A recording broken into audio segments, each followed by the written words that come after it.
clases anteriores hemos hablado de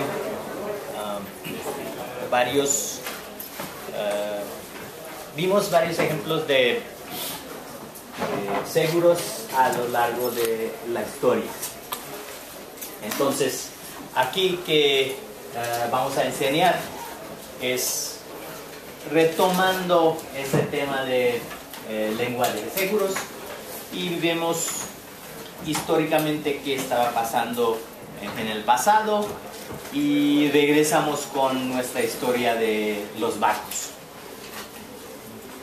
¿Recuerdan la historia de los barcos? Costa Concordia y Titanic. ¿Y? Titanic. El Titanic, exactamente. Entonces hemos visto dos. Hoy voy a hablar más sobre un tercer barco. Y eso tiene algo que ver con tarificación, que ahora sabemos, ustedes son ahora actuarios medio cocidos, van a ver exactamente cómo se usaron la parte de historia de seguros en el pasado. Entonces, en el principio vemos cómo ha cambiado el asunto de seguros. Entonces, si regresamos a tiempo de Hammurabi, y ahí viene la primera mención de seguros explícitamente. Es una asociación tipo mutual, es decir, básicamente la idea es donde un grupo sufre un accidente o algo, entonces algunas personas están dañadas y otros pagan por esa persona. Y las leyes de Rodas también tiene alguna evidencia de derecho mercantil de Atenas, donde se explica todo eso. Dice, por ejemplo, de las obligaciones de los cargadores de contribuir a la indemnización. Ahí viene la primera mención de la frase indemnización, como entendemos hoy día en parte de seguros. Y básicamente vemos que eso dice algo sobre rescate de buque por la causa de los enemigos o de piratas. Entonces, otra vez vemos que la historia de seguros está ligado con los barcos. Y si vemos en dónde exactamente sucedió todo eso, es la región de Mediterráneo. Una mapa más clara y vemos todas las cosas que han sucedido en esa época fue alrededor de acá. Y eso tiene una cosa muy importante también si vemos mención de todo eso en Talmud. Y no voy a leer todo eso. En partes de Egipto, la construcción de las pirámides también trae esa cláusula, ¿no? Por ejemplo, si un trabajador que está trabajando sobre una pirámide y está lesionado o muerto, entonces todos los compañeros que están trabajando con esa persona va a pagar una cuota para pagar a su familia, ¿no? Eso es que vemos en los templos y pirámides. La misma cosa. Los griegos también han contribuido mucho en términos de seguros en ciertas otras formas. Y los romanos. De hecho, las rentas vitalicias como conocemos hoy día vienen directamente de los romanos. Ellos fueron los primeros que traen los conceptos aplican los conceptos de rentas vitalicias. Básicamente son las personas que trabajan un tiempo para el gobierno, recibe una pensión vitalicia.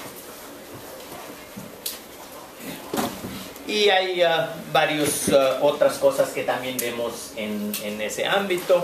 No voy a hablar de eso. La otra parte donde viene el concepto de la pensión es el asunto de los militares. Entonces, básicamente tú trabajas como militar, entonces después de X años tú recibes una pensión vitalicia. Y eso, por ejemplo, ocurre todo hoy día en México.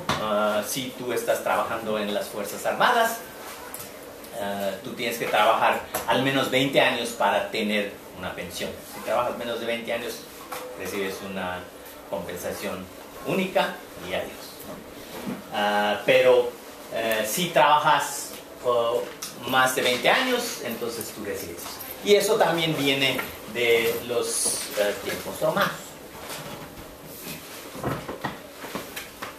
Como hemos dicho, el asunto de seguros nació en el mar.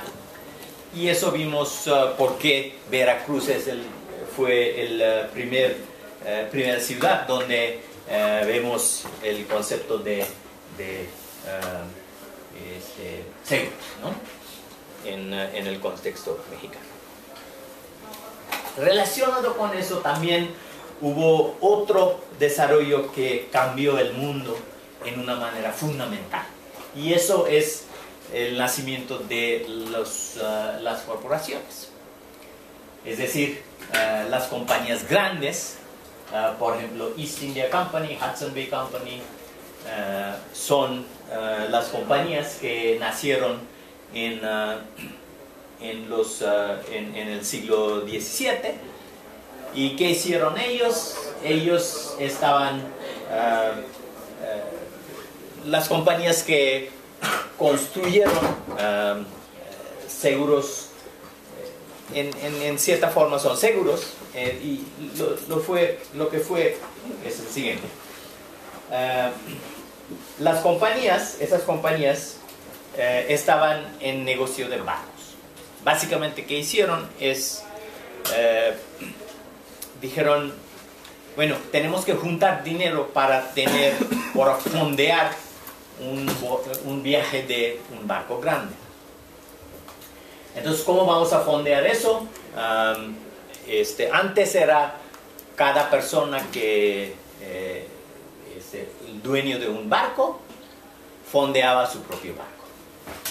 Mientras en esa época creció el tamaño del barco. Es decir, la tecnología avanzó y no era necesario tener un barco que va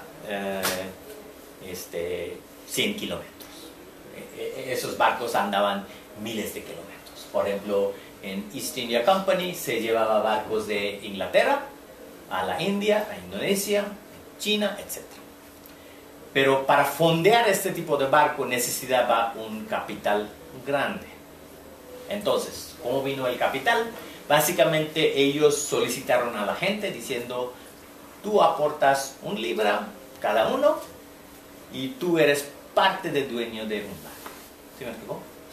Entonces, supongamos que un barco cuesta 10,000 libras, entonces 10,000 personas están contribuyendo una libra y juntando todo ese dinero se genera una cantidad de 10,000 libras para fondear un barco. ¿Sí? Entonces, así nacieron esas compañías grandes. Hudson Bay Company de Inglaterra y East India Company también de Inglaterra fueron los primeros. Y ahí los ingleses, más bien los reyes, vieron un fuente de generar dinero para el rey.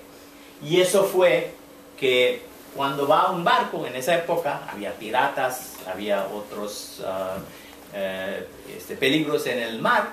Entonces, para llevar un barco lleno de mercancía era necesario poner un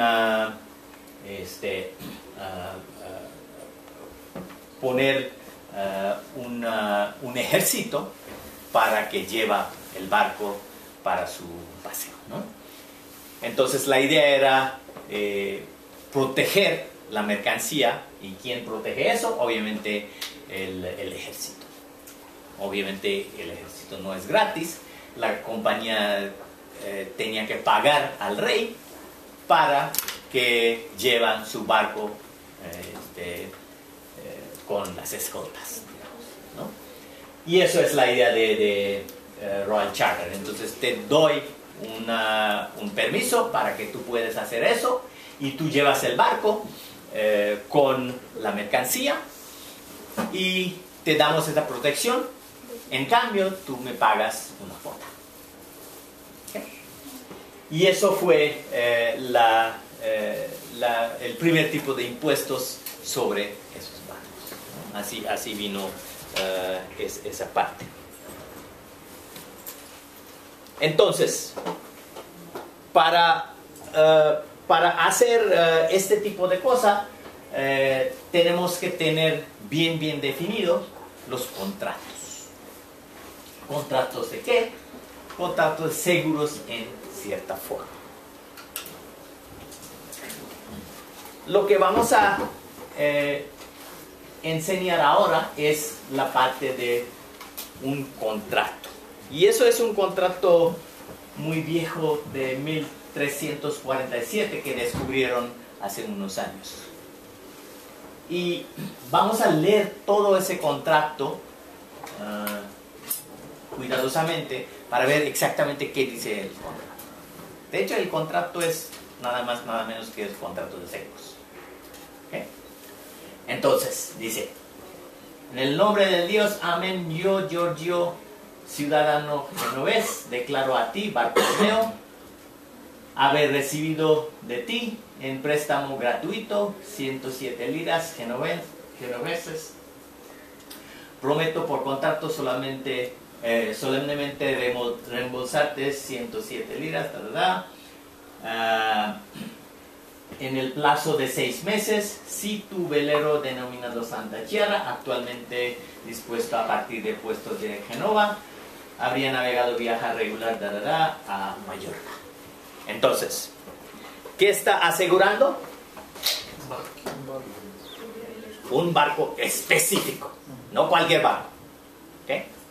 Y eso es exactamente qué hacemos hoy día. Por ejemplo, si aseguramos un coche, tú tienes que poner varias características del coche.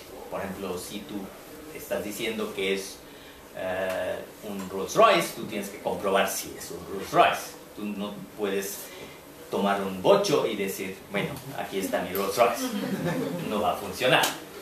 Entonces, aquí en ese sentido el barco tiene un nombre y apellido, Santa Chiara, es un barco específico que se va de Génova a Mallorca. ¿Okay? Entonces, ese viaje dice algo sobre vamos a pagar tal cantidad de dinero, arribando sano y salvo a esta isla. Entonces, vamos a tener una idea de exactamente dónde estamos hablando. Y hoy día, a través de tecnología, podemos ver directamente, gracias a Google, que podemos ver Génova, Italia, y se va a... ¿dónde está la otra parte?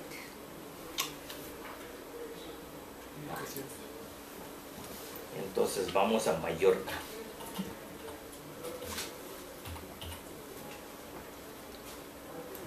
Aquí estamos. Entonces, aquí nos dice exactamente de dónde a dónde. Eso es parte del Mediterráneo, ¿no? Y ahora dice, volando, tú puedes ir directamente a Mallorca. Si vas por coche, te tomaría menos de un día, ¿sí? Pero obviamente tú no puedes ir directamente a Mallorca, tú tienes que ir a Barcelona y luego por un Muchísimas gracias. Con permiso, buen día. Entonces,